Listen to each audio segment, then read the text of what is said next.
Sarah El Haïry, bonjour.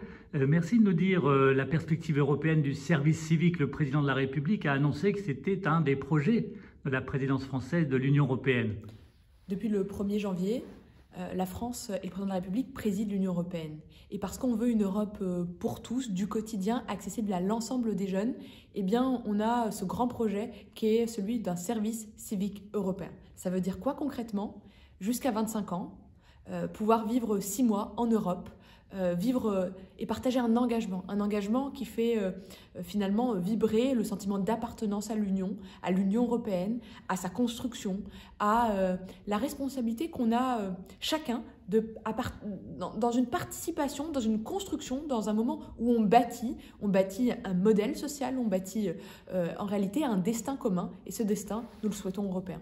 Et les 26 autres États membres de l'Union européenne sont-ils prêts à embrayer sur cette idée française?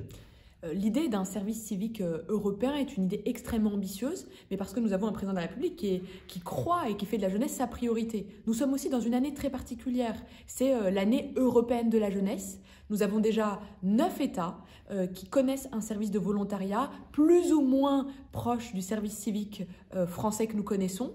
Et en 10 ans, en France, nous avons acquis une expérience qui nous permet aujourd'hui d'accueillir plus de 245 000 jeunes par an en service civique. Donc nous avons une expertise, une volonté politique forte, des partenaires et surtout une ambition, faire que cette année soit la plus riche en mobilité pour la jeunesse européenne.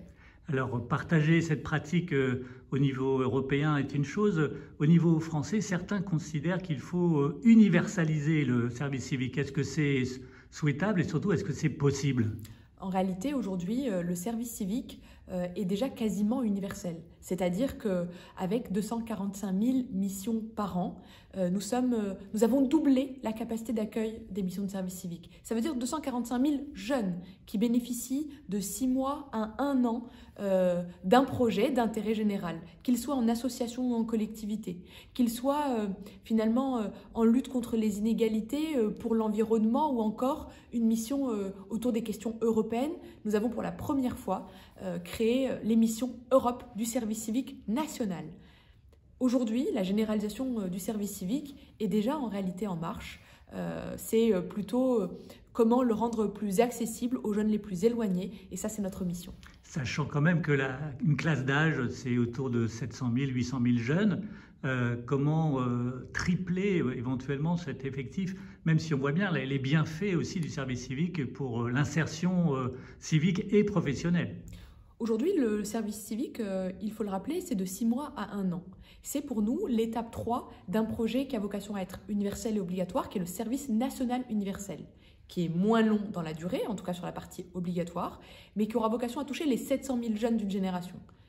La citoyenneté est un parcours qui commence à l'école avec la démocratie scolaire, qui tient un moment fort avec ce SNU, le service national universel, des jeunes de 15 à 17 ans qui se réunissent pour vivre d'une certaine manière la République, la France, participer à des débats, apprendre à se connaître, vivre un temps de mixité sociale qui est de moins en moins dans le quotidien des jeunes.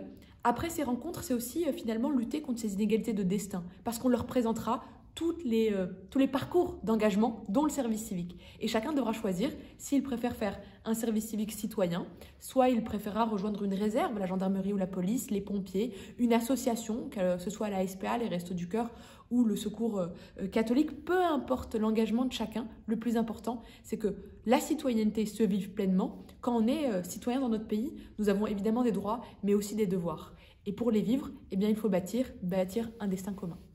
Sarah El Haïry, merci.